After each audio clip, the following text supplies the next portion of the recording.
Kerala aquatic association സംഘടിപ്പിക്കുന്ന 72ാമത് സംസ്ഥാന നീന്തൽ മത്സരങ്ങൾ പാലാ സെന്റ് തോമസ് കോളേജ് നീന്തൽക്കുളത്തിൽ ആരംഭിച്ചു.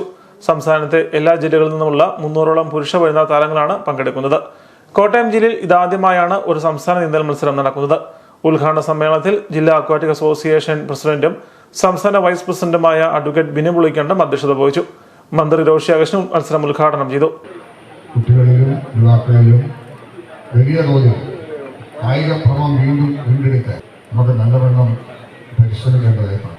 ഇന്ന് ലഹരിയോടനുബന്ധമായി ഉണ്ടാകുന്ന ചർച്ചകളും കുട്ടികളുടെ സ്വഭാവവും അക്രമാസക്തമാകുന്ന സ്വഭാവ രീതികളെല്ലാം സമ്പൂർണ്ണ കായികക്ഷമതയുടെ കുറവും കൂടി സൂചിപ്പിക്കുന്നുണ്ടെന്നാണ് നമുക്ക് വിസ്മരിക്കാൻ കഴിയും.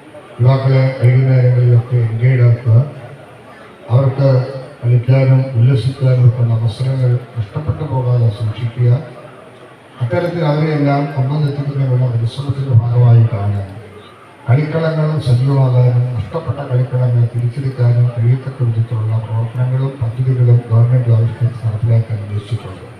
Francis George M P, Jose K Mani M P, Mani C Kappan MLA, Kerala Olympic association സെക്രട്ടറിയും അക്വാറ്റിക് അസോസിയേഷൻ പ്രസിഡന്റുമായ S. രാജീവ്, ജോർജ് പുളിങ്കാട് എന്നിവർ പങ്കെടുത്തു. സംസ്ഥാന നീന്തൽ മത്സരത്തിന്റെ ആദ്യ ദിനം 242 പോയിന്റോടെ തിരുവനന്തപുരം ജില്ലയാണ് ഒന്നാം സ്ഥാനത്ത്.